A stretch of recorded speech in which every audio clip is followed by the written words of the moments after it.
Lieutenant Commander Jack Morrison received the call during a training exercise at Naval Special Warfare Command in Coronado, California. "Sir, there's been an emergency. Your daughter—" Jack's world stopped. "What happened?"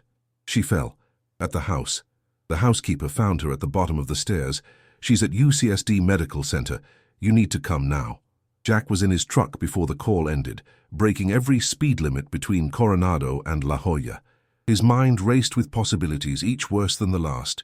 15-year-old Emma, his only child. His reason for getting up every morning since his wife Sarah died from cancer 3 years ago. At the hospital, doctors delivered the devastating news. Emma had fallen from the second-floor landing. Multiple spinal fractures, severe spinal cord injury. Surgery had stabilized her, but the prognosis was grim. "She's paralyzed from the waist down," Dr. Martinez said gently.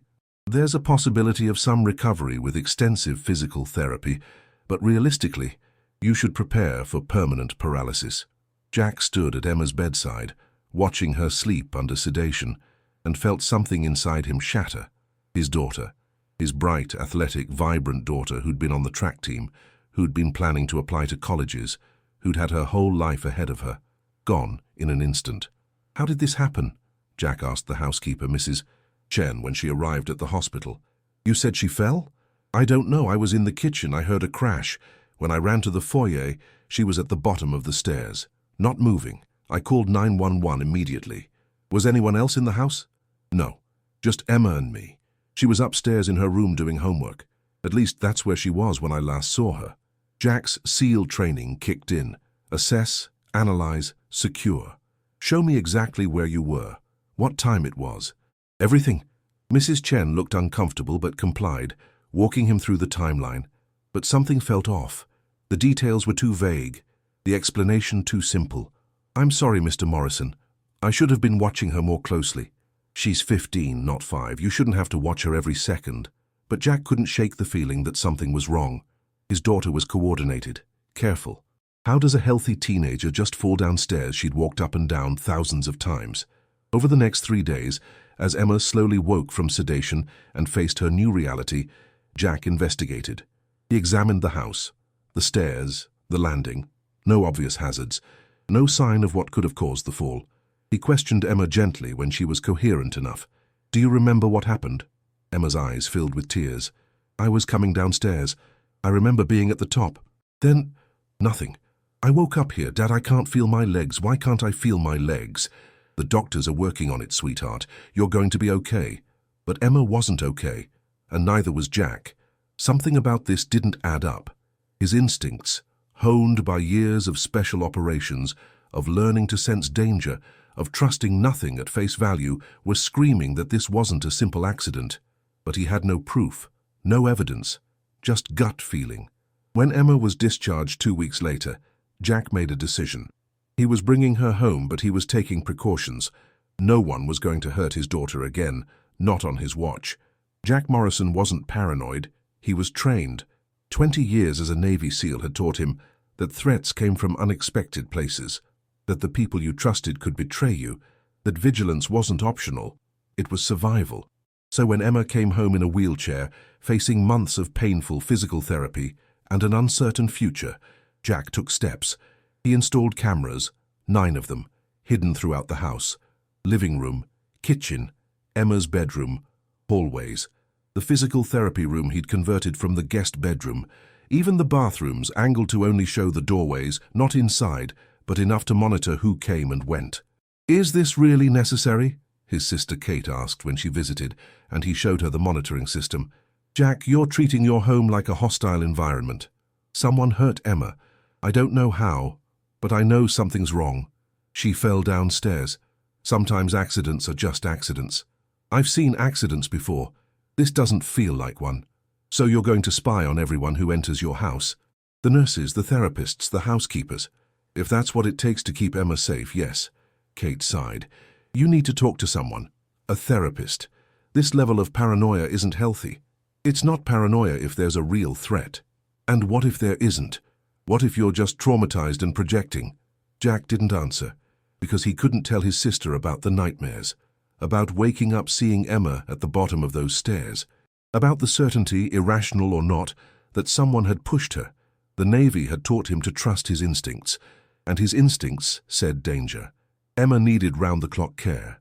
Jack couldn't provide it alone. He was still on active duty, though he'd taken temporary leave. He hired a team.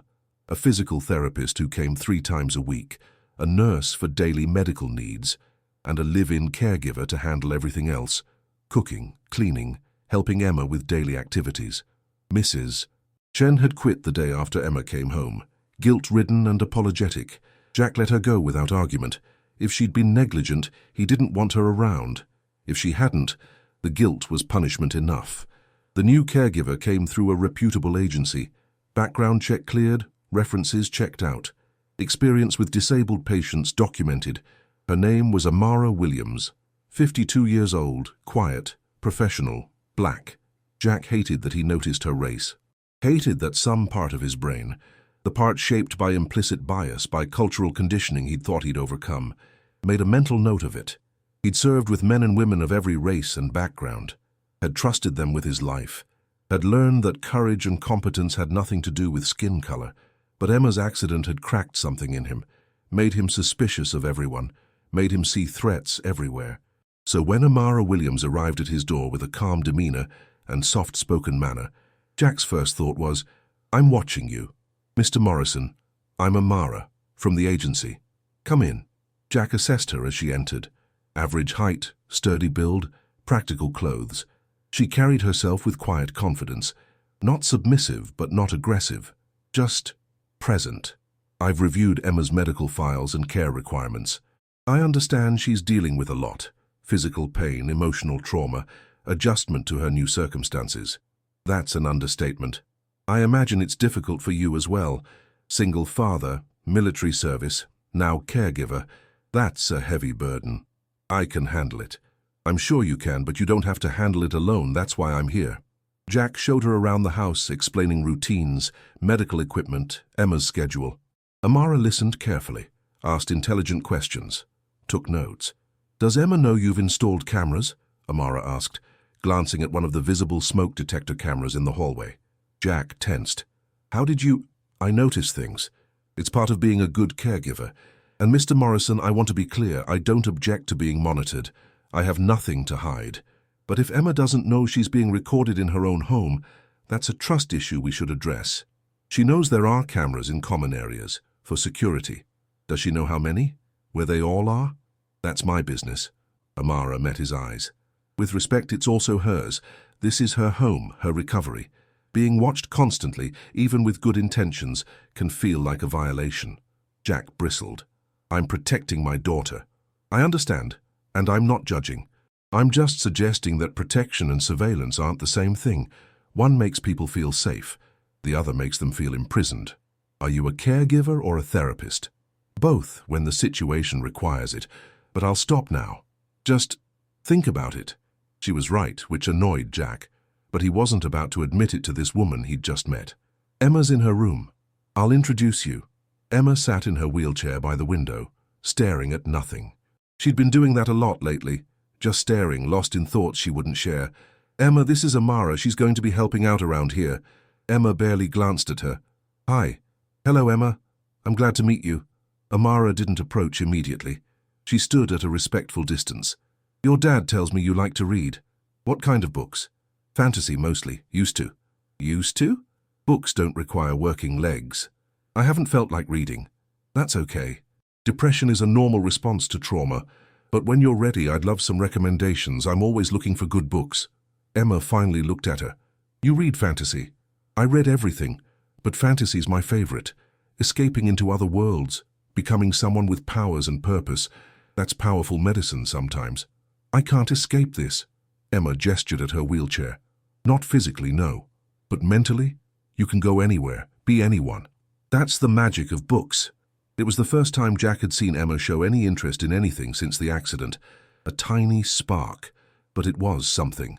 Maybe hiring Amara Williams wouldn't be a mistake after all. Jack watched the monitors obsessively. His home office had become a command center. 4 screens showing feeds from all 9 cameras, recordings backed up to encrypted cloud storage, alerts set for any unusual activity. He watched Amara Williams work. She was efficient, professional, handled Emma with a gentleness that belied her capable demeanor, cooked healthy meals, kept the house clean, administered Emma's medications on schedule. But Jack kept watching for something wrong, some sign of negligence, some hint of the threat he was sure existed. Days passed, then a week, then two, and slowly, reluctantly, Jack had to admit, Amara was good at her job, more than good. She was exceptional. Day 4, 11:23 p.m., Emma's bedroom camera. The footage showed Emma crying quietly in bed, trying to muffle the sound. Amara entered. She slept in the small room adjacent to Emma's, always alert. "Emma, I'm fine. Go away. You're crying. That's not fine. I said go away." Amara didn't leave. She pulled a chair beside the bed and sat. "I'm not going anywhere. You don't have to talk if you don't want to, but I'm here." Silence. Then Emma's voice, broken. "I can't do this. I can't live like this. I'm useless. I'm broken. You're not broken. You're injured. There's a difference. My legs don't work. Your legs don't work right now, but you still have your mind, your heart, your spirit. Those aren't broken unless you let them be. Easy for you to say you can walk. I can, but I've been broken in other ways. Everyone has. And I learned something. Being whole isn't about what your body can do. It's about who you choose to be despite what you can't do." That sounds like therapy bullshit. Maybe, but it's also true. Emma, you're 15. Your life isn't over. It's just different now. Harder, yes. Unfair, absolutely. But not over. I wanted to run track in college. I wanted to dance at prom.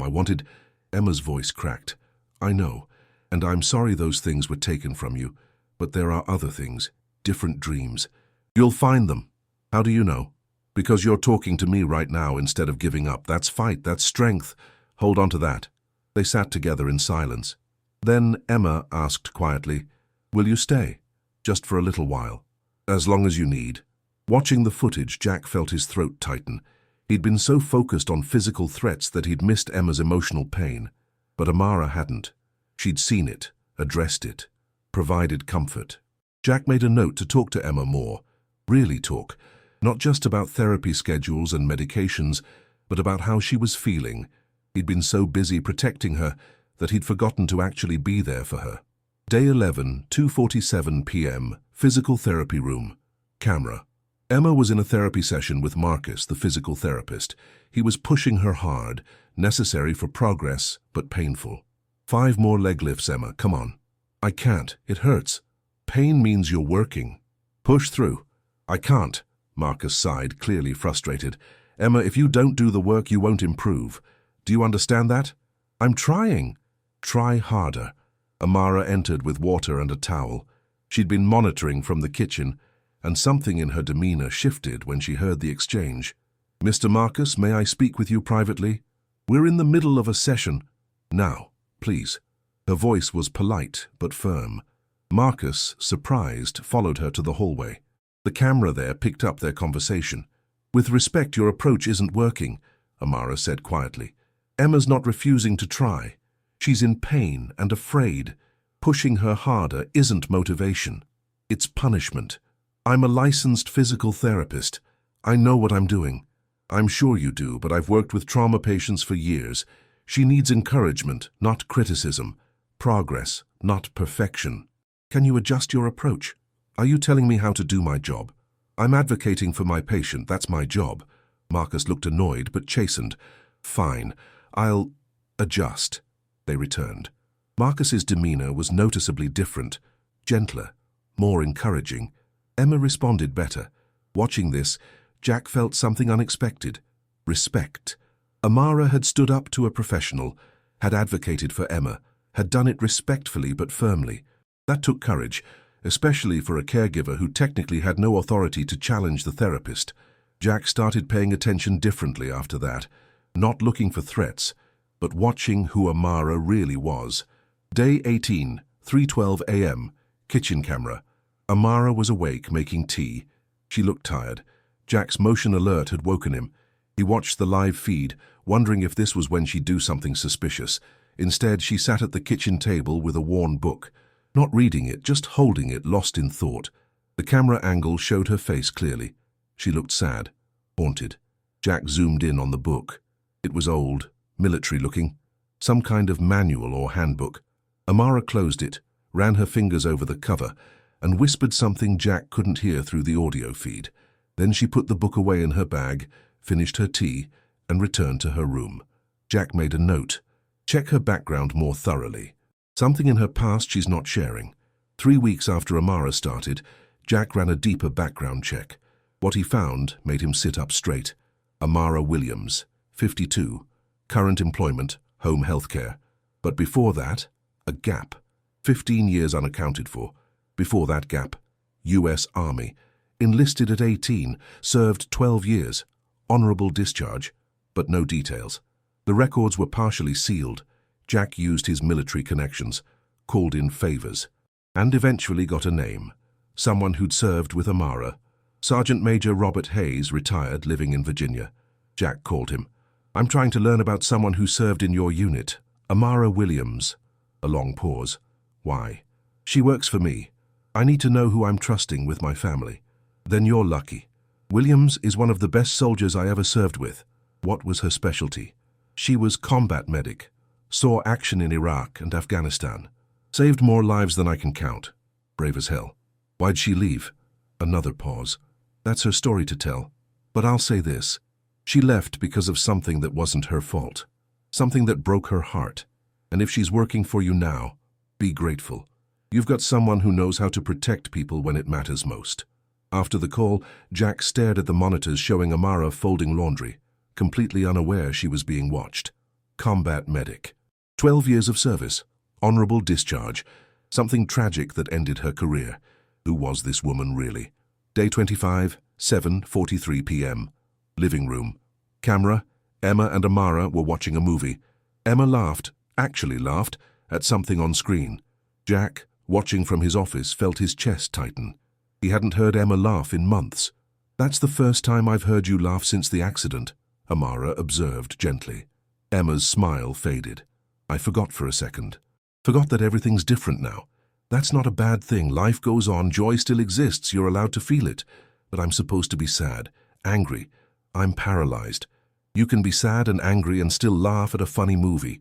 Emotions aren't binary. You're allowed to feel everything. Dad acts like I'm broken, like I need to be fixed. Like if I'm not constantly working on therapy, I'm failing. Your dad is terrified. He's a protector by nature and by training. When he couldn't protect you from whatever happened, it broke something in him. He's overcompensating. He treats me like I'm made of glass. Have you told him that? He won't listen. He's always in his office watching those stupid cameras. Jack flinched. Emma knew about the cameras. Of course she did. His daughter was smart. The cameras are his way of trying to control a situation he can't control, Amara said. It's not healthy, but it comes from love, even if it feels like surveillance. Do you think he's watching us right now? Probably. If I were him, I would be. Doesn't that bother you? I have nothing to hide, and if it makes him feel safer, I can live with it. But Emma, you should talk to him. Tell him how you feel. He can't read your mind. He won't understand. He might. Give him a chance. Watching this conversation, Jack realized how much he'd failed his daughter. He'd been so focused on her physical recovery that he'd ignored everything else. He'd been watching her through cameras instead of actually seeing her. Day 31, 2:17 a.m. Front door camera. Motion alert. Jack was instantly awake, pulling up the live feeds. Someone was at the front door. A man mid-30s wearing dark clothes. He was checking the door handle, testing to see if it was locked. Jack grabbed his sidearm and moved silently through the house. On the monitor, the man tried the windows. He was clearly attempting to break in. Jack reached the front door just as the man used a lockpick on the deadbolt. The door opened. The man stepped inside. Jack had him on the ground in 3 seconds, weapon at his head. Don't move. Who the fuck are you? The man gasped. Please, I'm not here to hurt anyone. I'm looking for someone. Wrong house. Jack maintained pressure on the man's arm, keeping him immobilized. Wait! Is there a woman here? Black woman, 50s, goes by Amara. Jack's blood went cold. How do you know that name? Please, I need to talk to her. It's important. It's about... Dad? Emma's voice from upstairs. What's happening? Stay in your room, Jack shouted. Amara appeared from her room, saw the scene, and went pale. Marcus? Her voice was barely a whisper.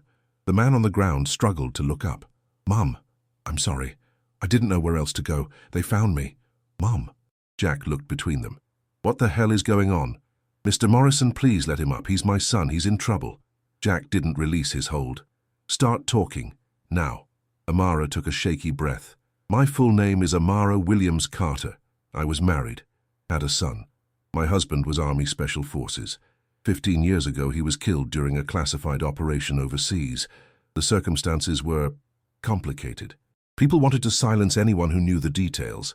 What details? My husband uncovered something. War crimes committed by contractors. He reported it.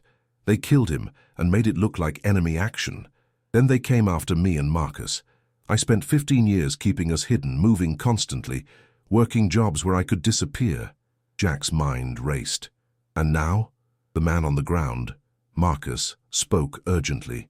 They found me 3 days ago. I've been running. I tracked Mom here. I'm sorry, I didn't know what else to do. Who found you? The same contractors, their cleaning house, eliminating anyone connected to what my father discovered. Jack released Marcus carefully, weapons still ready. How many are after you? I don't know. At least 2. Maybe more.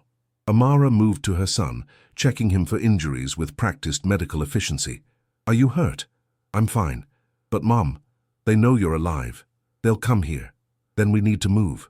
Now, wait. Jack's command voice stopped them both. No one's running. If they're coming, we prepare. This house is defensible. I have weapons, training, and home advantage. Plus, he gestured at the cameras, surveillance on every approach.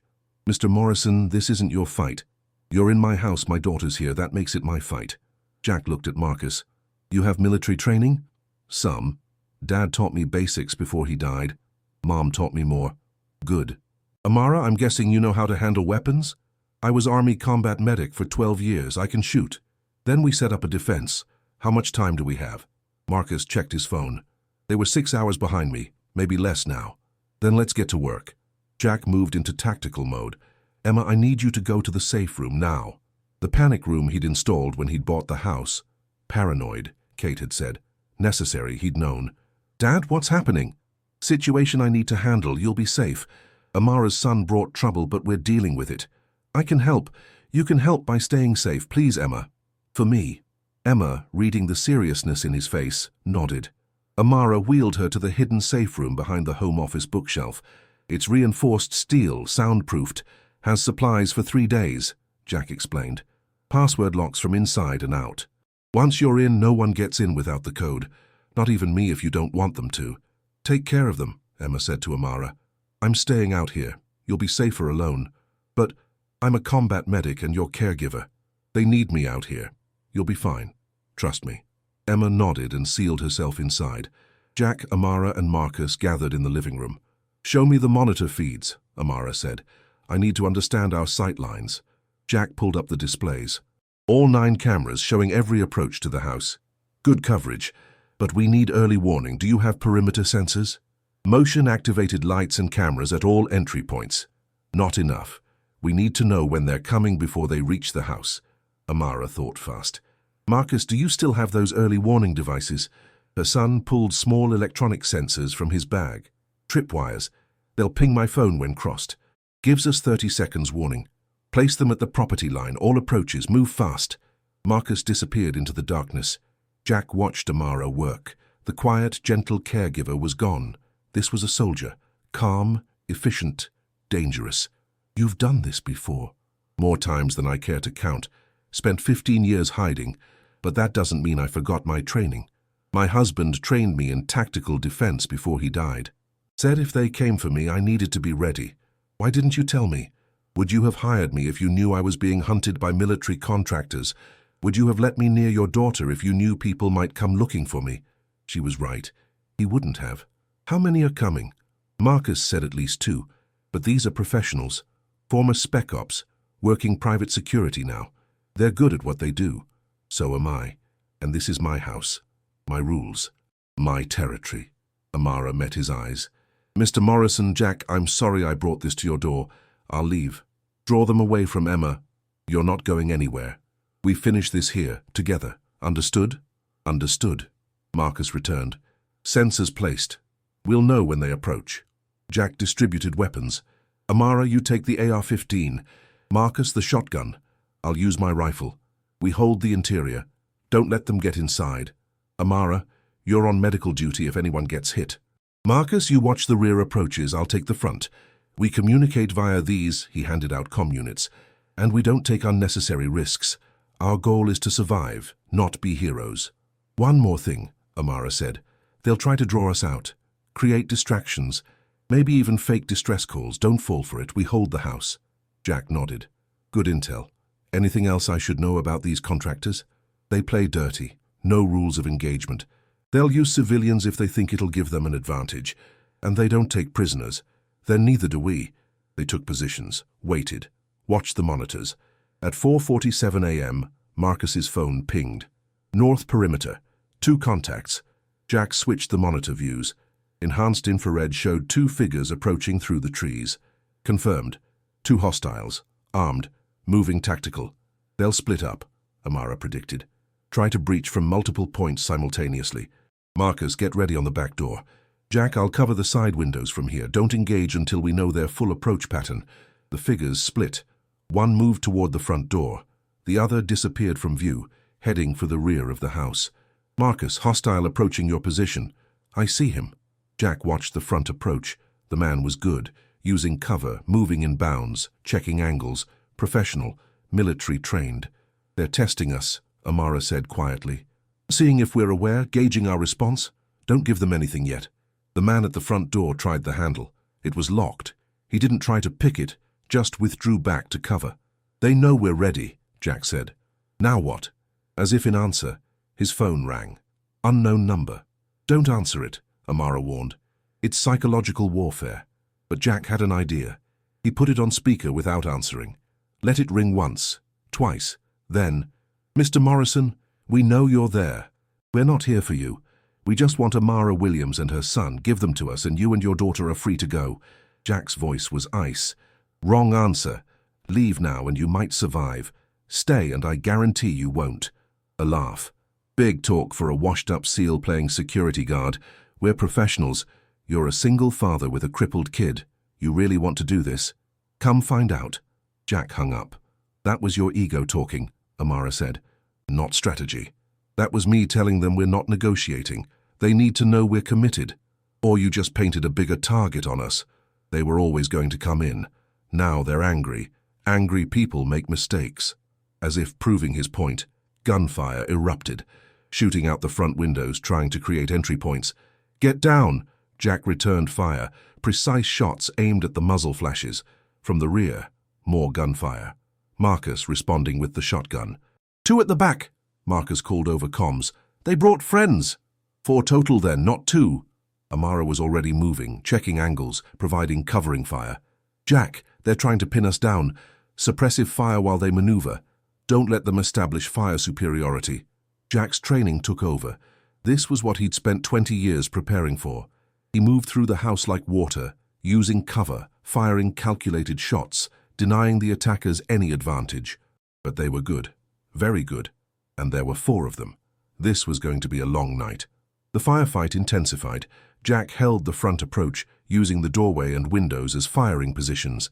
The attackers had taken cover behind his truck and the trees, trading shots, probing for weaknesses. Marcus, status! 2 hostiles at the rear, trying to force the door. I'm holding. Amara moved between positions, providing support fire, checking the monitors. Jack, one's moving around to the side, trying to flank. I see him. Jack shifted, caught the man in the open for half a second, fired. The man dropped. 1 down, Jack reported. 3 left. Over the comms, a new voice, one of the attackers using a hacked frequency. Nice shot, Morrison, but you just made this personal. We were going to make it quick for the woman and the kid. Now, everyone dies, including your crippled daughter. Rage flooded Jack. Ice-cold, focused rage. Come get me. Dad! Emma's voice over the house intercom from the safe room. I heard that. Don't let them get to you. Stay put, Emma. Stay safe. But Emma's voice strengthened his resolve. These people had threatened his daughter, his paralyzed 15-year-old daughter who'd already suffered enough. They weren't leaving this house alive. Amara's tactical mind was working overtime. Jack, they're regrouping. The direct assault failed. They'll try something different now. Probably fire, smoke us out or burn us down. This house has fire suppression systems. They try burning us out, the sprinklers activate automatically. Smart, but they might not know that. Let them try. 5 minutes later, smoke began billowing from the side of the house. They'd set something on fire near the exterior wall. The sprinklers activated. Water cascaded throughout the house, extinguishing the fire before it could spread. Predictable, Amara muttered. What's next? The answer came as an explosion rocked the back door. Breaching charge. Marcus, Jack yelled. I'm okay, but they're coming in. Jack and Amara moved to support. Through the smoke and water, 2 figures pushed through the ruined back door. Marcus fired the shotgun. 1 attacker went down. The second raised his weapon at Marcus. Amara shot him twice. He dropped. 2 more down, Amara confirmed, checking the bodies. That's 3 of 4. 1 left. The one on the radio. Jack scanned the monitors. Where was he? Then Jack saw it. Movement on the roof camera. The last attacker had climbed up, was trying to breach from above, through the skylight in Emma's room, right above the safe room. He's going for Emma. Jack sprinted for the stairs. Jack, wait, it could be a trap, Amara warned. But Jack was already moving. Nothing was getting to his daughter. He reached Emma's room as the skylight shattered. The attacker dropped through, landing in a crouch, weapon ready. Jack fired. The man dove behind Emma's bed, returned fire. Rounds tore through furniture, walls, years of Emma's memories. Morrison, you should have dealt. Now everyone pays. The man moved toward the bookshelf, toward the hidden safe room entrance. Jack couldn't let him get there, couldn't let him threaten Emma. He charged. No cover, no strategy, just a father protecting his child. The attacker fired. Jack felt impacts. Body armor stopped 2 rounds, but 1 caught his shoulder. Pain exploded. Jack kept moving. He tackled the man. They crashed into the bookshelf. The struggle was brutal. Close quarters, 2 trained killers fighting for survival. The man got his knife out, slashed at Jack's throat. Jack deflected, trapped the arm, broke it. The man screamed but kept fighting. Footsteps behind, Amara entering. Jack, get clear. But Jack couldn't. The man had him locked, trying to get the knife with his good hand. Amara shot carefully, precisely. 1 round, into the attacker's head. He dropped instantly. Jack pushed the body off, breathing hard, bleeding from his shoulder. Emma, are you okay? The safe room door opened. Emma wheeled out, pale but safe. Dad, you're hurt. I'm fine. You're safe. That's what matters. Amara was already checking his wound. Flesh wound. Missed the artery. You'll live, but you need stitches. Later. Check the others. Make sure they're all neutralized. Jack, that's an order. Secure the house first. Medical second. Amara nodded and moved to check the other bodies with Marcus. Jack sat heavily, adrenaline fading, replaced by pain and exhaustion. He looked at Emma. I'm sorry, sweetheart. I'm sorry you had to hear all that. Experience that. Dad, you saved us. All of us. You were incredible. I was terrified. The whole time, all I could think was that I had to keep you safe. Emma wheeled closer, took his hand. You did. Dad, you did. Police and military investigators swarmed the house for 2 days.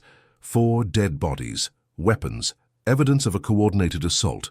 Jack had to explain everything. His military background, Amara's history, the threat that had brought violence to his home. Navy SEAL connections helped. Amara's story was verified. The contractors were identified, all former military, all working for a private security company with questionable ethics and several ongoing investigations. The investigation into Amara's husband's death was reopened. The evidence Jack had recorded on his cameras was subpoenaed. The company behind the contractors faced federal charges. Through it all, Emma stayed in the safe room, emerging only when the house was cleared. And Jack realized something that made him sick with shame. He'd been so focused on physical threats that he'd imprisoned his daughter in her own home.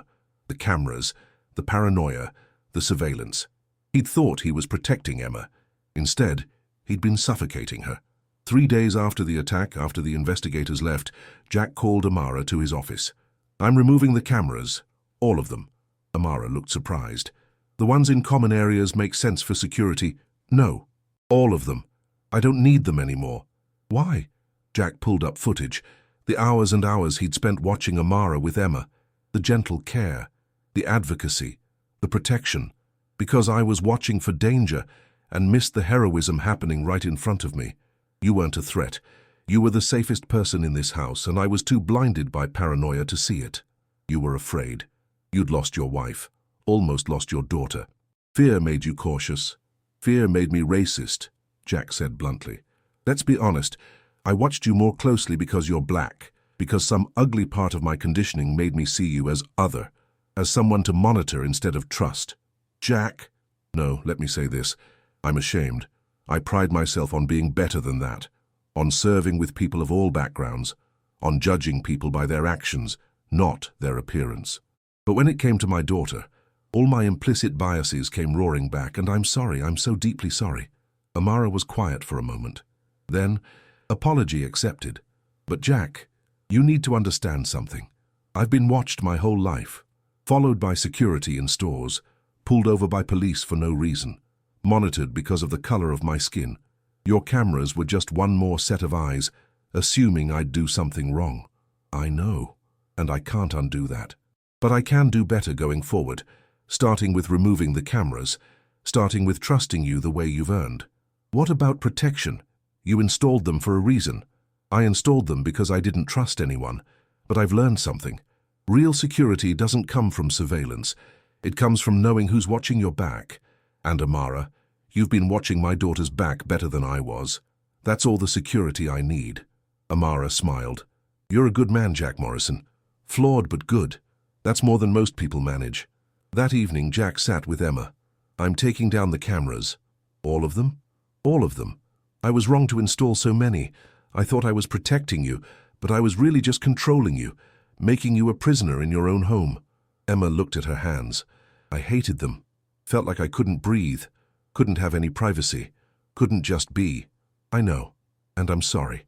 I let my fear override your autonomy. That stops now. What changed your mind? Watching what happened during the attack, Amara didn't hesitate. She protected us, fought for us, and I'd spent weeks watching her on cameras, looking for reasons not to trust her, when I should have been grateful she was here. That opened my eyes. She's amazing, Emma said quietly. She's been there for me in ways you couldn't be, not because you didn't care, but because you were too busy trying to control everything. I know, and Emma, I promise to do better, to be your father, not your warden, to trust you more, to actually talk to you instead of just monitoring you. Does that mean I can have friends over without you running background checks? Jack winced. Let's take it one step at a time. Emma laughed, a real laugh. I love you, Dad. Even when you're being an overprotective control freak. I love you too, sweetheart, so much. I just wanted to keep you safe. I know, but Dad, I need to live, not just survive. Can you let me do that? Jack looked at his daughter, paralyzed, traumatized, but still fighting, still strong, still his little girl who wasn't so little anymore. Yeah, I can do that. 3 months after the attack, life found a new rhythm.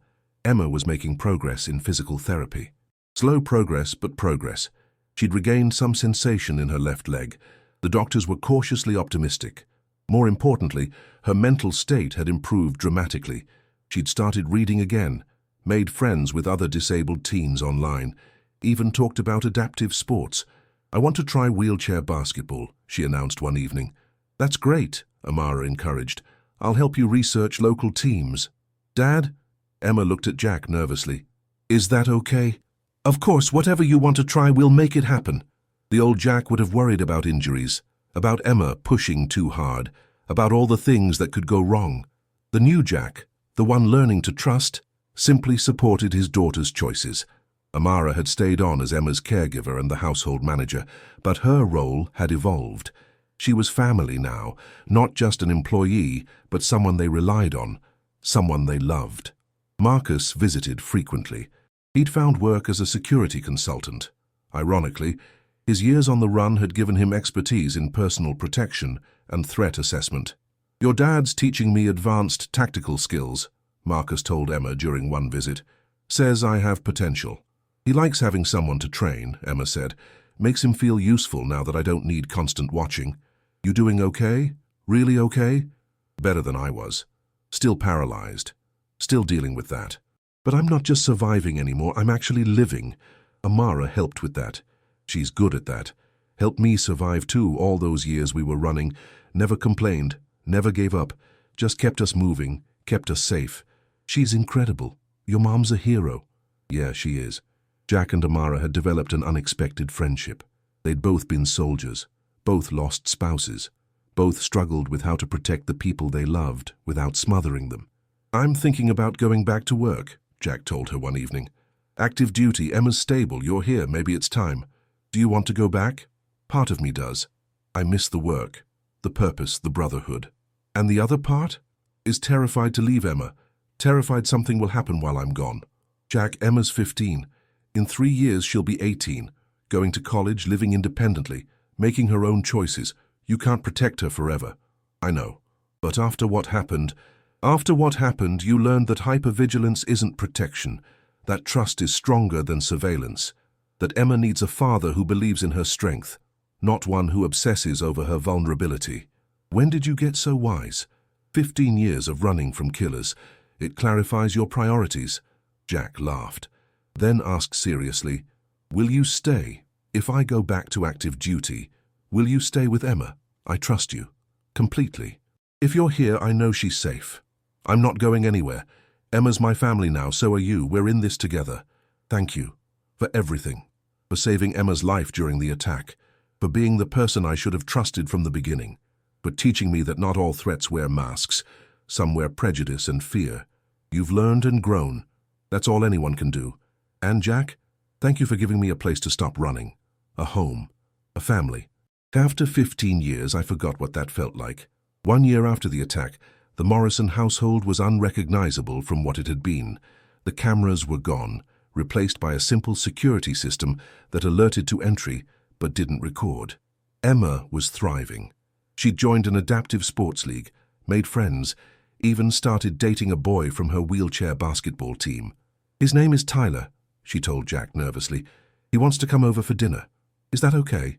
Of course.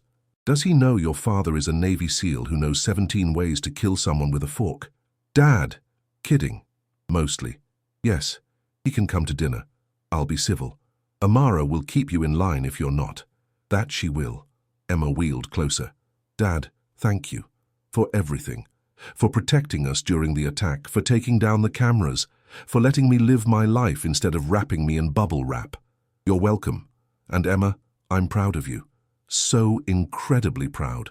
You've handled everything, the accident, the paralysis, the attack, with more grace and strength than I could have imagined. You're amazing. I learned from you, and from Amara. Between the two of you, I've got pretty good role models for handling impossible situations. Jack returned to active duty, but with boundaries. He took training positions rather than deployment, came home every night, was present for Emma's life rather than absent for the mission.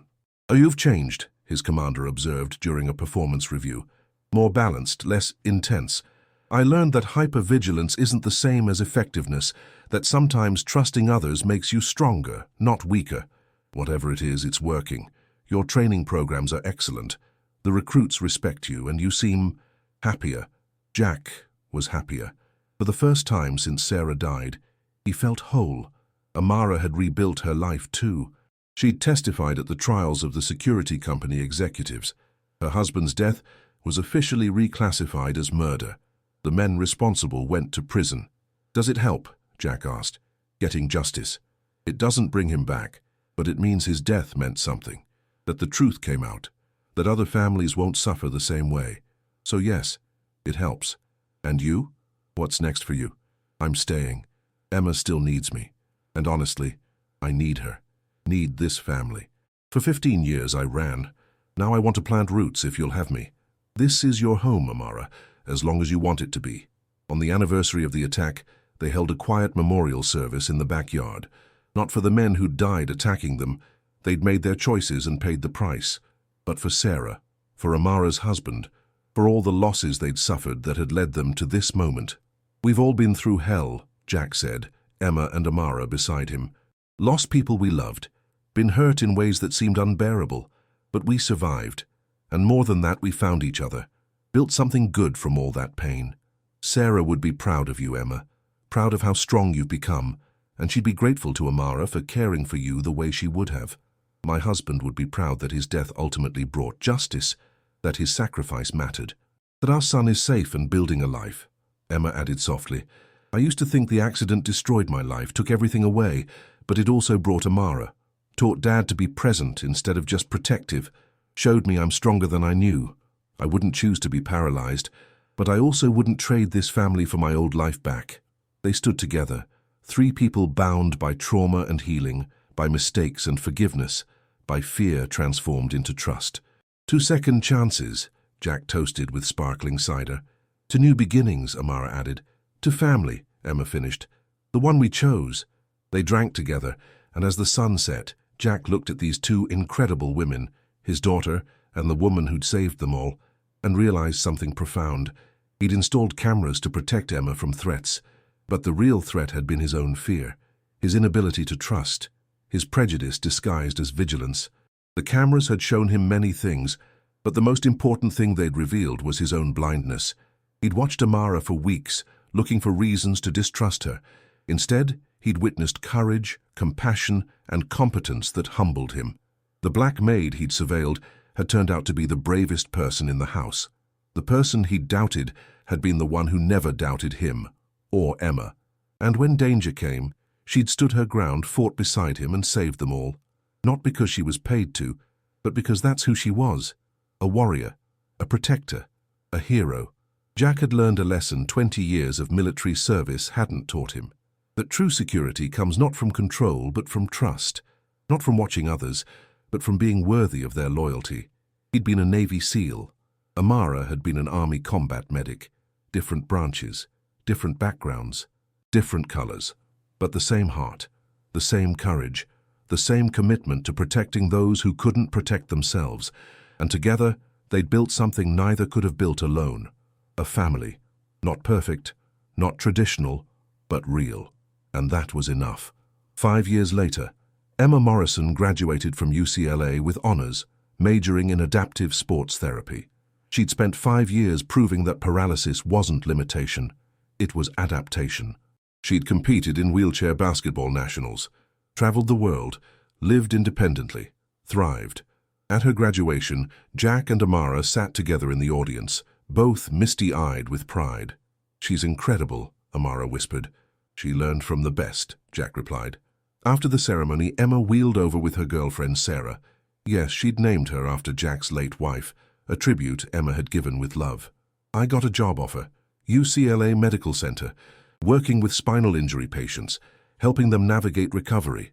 That's perfect, Amara hugged her. You'll be amazing.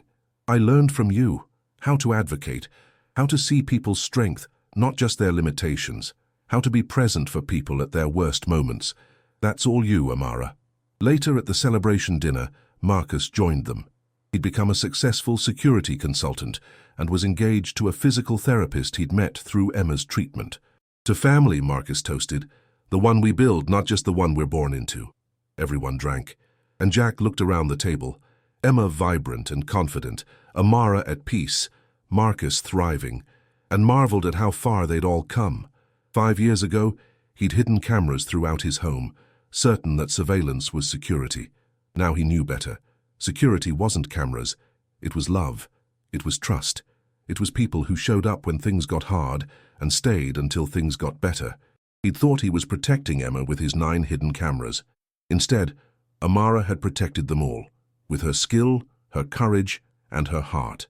The cameras had captured everything, but they'd missed the most important truth, that the woman Jack had watched so carefully was exactly who she appeared to be, a hero, a protector, family, and no amount of surveillance could improve on that.